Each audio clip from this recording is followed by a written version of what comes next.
صاحب کا دل خوش کر کے بھیج دیا اور امام صاحب کا دل توڑ دیا۔ یہ رمضان شریف کا مہینہ چل رہا ہے، حافظ صاحب اس میں تراویح پڑھاتے ہیں، امام صاحب نماز پڑھاتے ہیں اور مؤذن صاحب اذان پڑھتے ہیں۔ جہاں مؤذن صاحب نہیں ہے وہاں امام صاحب بھی اس کو دیکھتے ہیں، اذان پڑھتے ہیں، سارا کام کرتے ہیں۔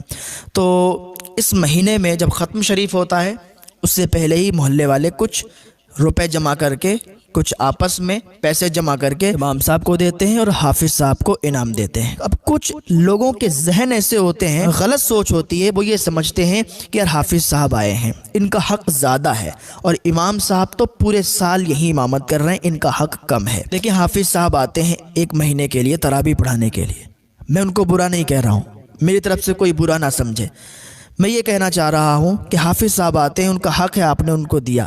لیکن امام صاحب جو ہیں وہ 12 مہینے آپ کی خدمت کر رہے ہیں، آپ کو نماز پڑھا رہے ہیں، آپ کے گھر اگر کوئی انتقال کر جاتا ہے تو نماز جنازہ بھی پڑھا رہے ہیں، تیجا چالیسواں بھی کر رہے ہیں، ہر جمعرات آپ کے ہاں فاتحہ بھی پڑھ رہے ہیں، نکاح بھی پڑھا رہے ہیں، آپ کے سکھ دکھ میں آپ کے ساتھ ہیں، ہاں 12 مہینے ہی آپ کے ساتھ ہیں۔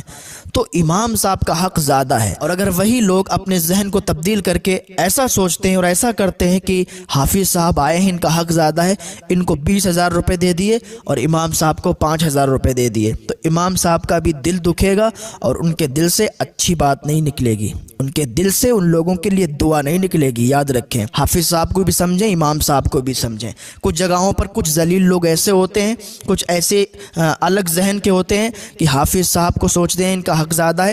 میں کسی کو غلط نہیں کہہ رہا ہوں، انہوں نے اپنے ذہن میں کیا سوچا ہوگا کہ رمضان شریف کا مہینہ جب مکمل ہو جائے گا، ختم شریف ہوگا تو انہیں بھی روپے ملیں گے، لیکن پورے 12 مہینے جو آپ کی خدمت کرتا ہے اس کو آپ 2,000 روپے پکڑاتے ہو، جو ایک مہینے کے لیے تراویح پڑھانے آتا ہے اس کو آپ 20,000 30,000 50,000 روپے دیتے ہو، یہ بات غلط ہے۔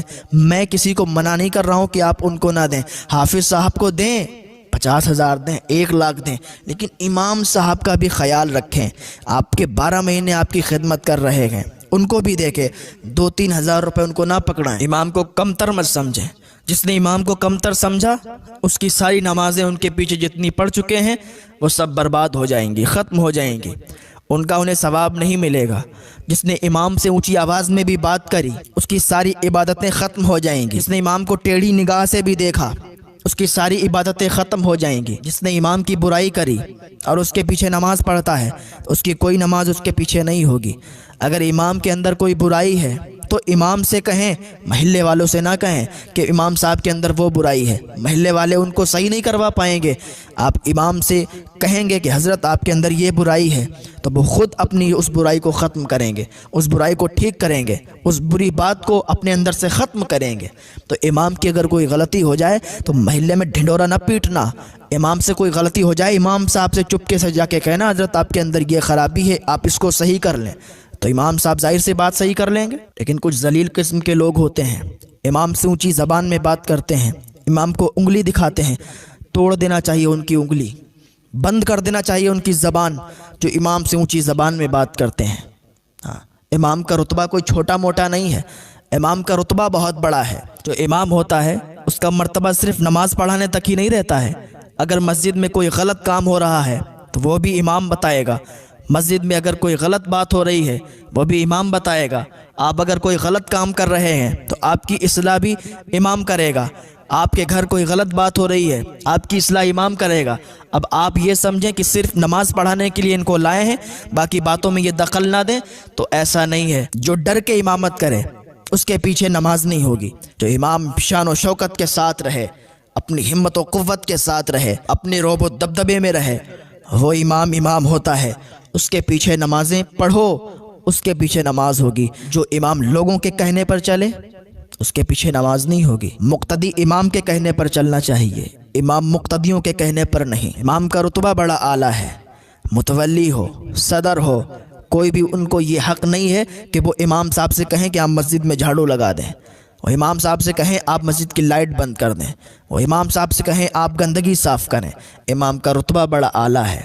یہ سارے کام تو متولی، صدر اور مسجد کے کارکنان کے ہوتے ہیں۔ صفائی کرنے کا حق مسجد کے کارکنان کو ہے، محلے والوں کو ہے کہ وہ آ کے صفائی کریں، وہ آ کے چٹائی بچھائیں، وہ آ کے مسجد کی لائٹیں بند کریں کھولیں۔ ہاں وہ آ کے سارا مسجد کا کام کریں، امام کا یہ حق نہیں ہے۔ امام صرف نماز پڑھائے گا، اور کوئی بری بات اگر آپ کے اندر ہے وہ آپ کو بتائے گا صحیح کرنے کے لیے۔ آپ کوئی غلط کام کر رہے ہیں وہ آپ کو روکے گا۔ ہاں رمضان شریف کے مہینے میں خاص کر اماموں کا خیال رکھیں۔ حافظ کو اگر آپ پیش کریں تو امام صاحب کا بھی خیال رکھیں، امام صاحب کو بھی اسی حساب سے دیں۔ ایسا نہ کرنا کہ حافظ صاحب کا دل خوش کر کے بھیج دیا اور امام صاحب کا دل توڑ دیا۔ جو لوگ اللہ کی راہ میں خرچ کرنے والے ہوتے ہیں، امام صاحب کو دینے والے ہوتے ہیں، وہ کبھی بھی امام صاحب سے اونچی زبان میں بات نہیں کرتے ہیں، ادب کے دائرے میں رہ کے بات کرتے ہیں، کیونکہ وہ ان کو دینے والے ہوتے ہیں، ان کا حق چھیننے والے نہیں ہوتے ہیں۔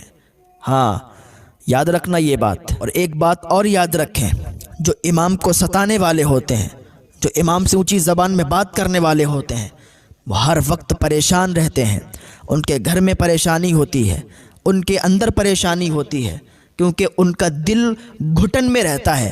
اللہ تعالیٰ ان کے دل میں گھٹن پیدا کر دیتا ہے جو امام سے اونچی زبان میں بات کرتا ہے، جو امام کو ستاتا ہے۔ ہاں یاد رکھنا یہ بات، ان کے دل میں گھٹن ہوتی ہے، کیونکہ جو اللہ کا ذکر کر رہا ہے، لوگوں کو اچھی باتیں بتا رہا ہے، لوگوں کو دین کی باتیں بتا رہا ہے، اور اگر آپ اس کو برا کہیں، اس پر انگلی اٹھائیں، اس سے اونچی زبان میں بات کریں، اس کے راستے میں اڑنگا ڈالیں، تو آپ کے دل میں گھٹن نہیں ہوگی تو پھر کیا ہوگا؟ ہاں وہ ایک بزرگ کے کسی نے تھپڑ مار دیا